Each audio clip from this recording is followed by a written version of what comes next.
Hello students, I am प्रियल्थी, faculty of chemistry zone. So आपको thumbnail देख के तो पता चल ही गया होगा कि आज की जो वीडियो होने वाली है वो होने वाली है बोर्ड्स से रिलेटेड, राइट। अब बहुत लोग ऐसे होते हैं कि भाई बोर्ड्स का नाम सुना नहीं कि भाई वो सर पकड़ के बैठ गए, भाई उफ ये बोर्ड्स, हाय ये बोर्ड्स, कैसे होगा ये बोर्ड्स। तो भाई ठंड रखो दोस्त, कुछ नहीं है ये बोर्ड्स।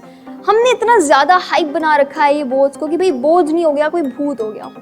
भी आज हम इस बोर्ड्स नाम के भूत का करने वाले हैं पर्दाफाश। Boards means like B for breath, O for observe, A for action, R for resolve and D for don't stop. सबसे पहली बात कि बोर्ड्स में हम जब बैठते हैं तो ब्रीथ एंड देन ऑब्जर्व, फिर उसके बाद एक्शन, लाइक हम लोग को जो ऑब्जर्व किया, हम लोगों ने क्वेश्चन प्रायोरिटाइज किए, उसको कैसे एग्जीक्यूट करना है, फिर उसके बाद रिजॉल्व। कभी कभी ऐसा होता है कि हम लोग क्वेश्चन छोड़ देते हैं, बट नो, हम लोग को उसको रिजॉल्व करने की कोशिश करनी चाहिए, राइट।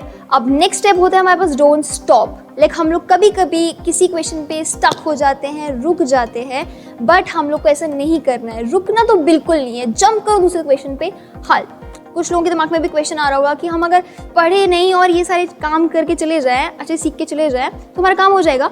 नो, दोनों चीज़ें इंपॉर्टेंट हैं, नॉलेज भी और उसका एग्जीक्यूशन भी। फॉर एग्जाम्पल, अगर हमारे पास गुड कॉन्सेप्ट्स हैं, राइट, और हमारे पास नॉलेज है, बट हमें नहीं पता है कि हमें एग्जीक्यूट कैसे करना है, तो कुछ फायदा नहीं है हमारी नॉलेज का, हमारे गुड कॉन्सेप्ट होने का, राइट। उसके अलावा, एग्जीक्यूशन के अलावा सब कुछ ज़ीरो है, उसका कोई फ़ायदा नहीं है।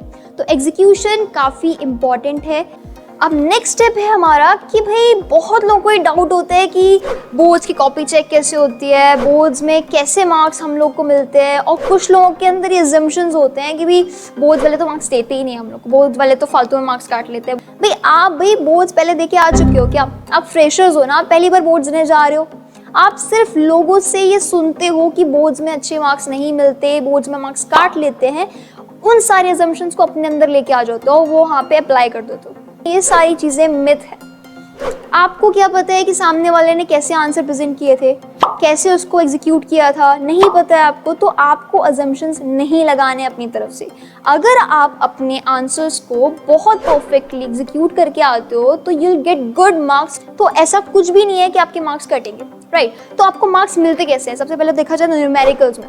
न्यूमेरिकल्स में आपको स्टेप्स के मार्क्स पूरे मिलते हैं, लाइक हर एक स्टेप के पर्टिकुलर मार्क्स होते हैं। कुछ लोग होते हैं जो गिवन नहीं लगते। भाई गिवन में क्या है? गिवन में क्वेश्चन दिया हुआ है, उसमें से कॉपी कर रहे हैं हम लोग को चीजें, डेटा है ना। तो गिवन में जो दिया हुआ है उसको लिख दो आंसर में, उसके भी पर्टिकुलर मार्क्स होते हैं। उसके बाद सोल्यूशन, उसके बाद आप जो सॉल्व कर रहे हो उसके पर्टिकुलर मार्क्स होते हैं। बट उससे पहले कुछ लोग ना एक चीज खा जाते हैं, फॉर्मूला बहुत ज्यादा इंपॉर्टेंट होता है लिखना। हम सोचते हैं कि भाई फॉर्मूला क्यों लिखना है, हम सॉल्व तो कर रहे हैं, देख लेंगे वो अपने आप। नो, उसके भी अलग मार्क्स होते हैं। आपको मेंशन करना है बॉक्स के अंदर, पुट कर दो ये फॉर्मूला हम यूज करने वाले हैं, उसके बाद सॉल्व करो, देन उसके बाद आंसर। अब नेक्स्ट पॉइंट आता है कि how to present your answers. अब बात आती है कि हमें अपनी नॉलेज को एग्जीक्यूट कैसे करना है। हमने नॉलेज गेन कर ली, उसके बाद हमें उसको एग्जीक्यूट कैसे करना है अपनी आंसर शीट पर, राइट। तो जिसको लगता है कि भाई हम लोग सिर्फ पढ़ के चले जाएंगे, हम सिर्फ नॉलेज गेन करके चले जाएंगे और हम टॉप मार लेंगे, बिल्कुल नहीं।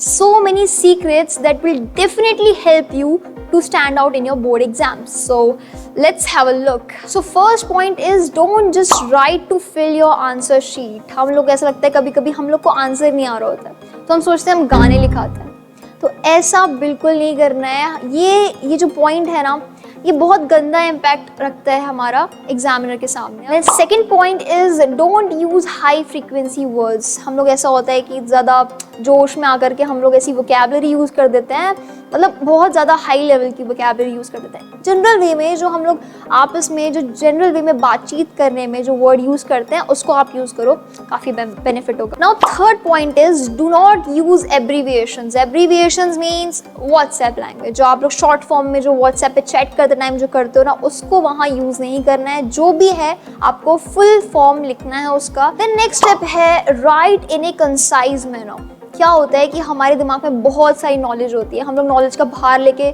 वहाँ पे बैठे होते हैं, तो उसके अलावा हम उसके भार के साथ हम लोग पैनिक भी करने लग जाते हैं, एंग्जाइटी भी करने लग जाते हैं, राइट। तो उसका ट्रैफिक आगे आ जाता है और हम लोग जो चाहते हैं एग्जीक्यूट करना वो हम लोग नहीं कर पाते हैं, राइट। तो यहाँ का भार पूरा रिलीज करके, यहाँ से सब कुछ कुल्लू मनाली सब हटा करके फ्री माइंड से आप वहाँ कंसाइज मैनर में अपनी नॉलेज को प्रेजेंट करोगे तो वो काफ़ी बेनिफिशियल होगा। अब बात आती है वर्ड्स और डायग्राम्स, फ्लो चार्ट्स, हमें पॉइंट्स में कैसे लिखना है, हम लोग को क्या क्या कब कब करना है। तो सबसे मेन बात है कि आप पहले मार्क्स देखो, कितने मार्क्स का है। अगर 1 मार्क का है तो आप डायग्राम क्यों बनाओगे वहाँ पे, बट अगर 2 मार्क का क्वेश्चन है तो आपको डायग्राम, अगर आपको बताया गया है उस क्वेश्चन में डायग्राम है तो please draw diagram. The next one is prioritize questions. Like आपको ये प्रायोरिटाइज करना है कि मुझे सबसे ज़्यादा कॉन्फिडेंस किस क्वेश्चन में है, उसको सबसे पहले अटेम्प्ट करना है। The next point is do not turn your answer sheet into your drawing book. हमारे दिमाग में ये ना प्रेजेंटेशन सुनते ही हमारे दिमाग में बहुत क्रिएटिविटी सी जागने लग जाती है कि भाई प्रेजेंटेशन है मीन्स हम लोग को ये वाली पेन भी यूज़ करनी है, पिंक कलर यूज़ करेंगे, ऑरेंज कलर यूज़ करेंगे। नो, आपको सिर्फ अपनी एक ब्लू पेन यूज़ करनी है अपने आंसर शीट पे, उसके अलावा कोई पेन यूज़ नहीं करनी है। Next point is must attempt all the questions. हम लोगों को कभी कभी क्वेश्चंस नहीं आ रहे होते हैं तो हम उसे छोड़ देते हैं। उसको छोड़ना बिल्कुल भी अच्छी बात नहीं है। तो एग्जामिनर चाहता है कि उसके कई मार्क्स बढ़ा दिए जाएं जिससे वो पास हो जाए एटलीस्ट। बट अगर उसने कुछ एग्जाम में लिखा ही नहीं होगा, उसने क्वेश्चंस छोड़ दिए होंगे, खाली छोड़ दिए होंगे, तो वो एग्जामिनर आपको मार्क्स कहाँ देगा। अब बात आती है रफ वर्क की। बहुत सारी प्रॉब्लम्स होती हैं कि भाई रफ वर्क कहाँ करें, क्योंकि क्वेश्चन पेपर में हम लिख नहीं सकते हैं, तो रफ वर्क हम करें कहाँ। रफ वर्क करो साइड में, राइट साइड में अपना पार्टीशन बनाओ ज़्यादा और वहाँ अपना रफ वर्क शो करो। न्यूमेरिकल आया है तो न्यूमेरिकल का जो भी रफ वर्क है वहाँ साइड में शो कर दो।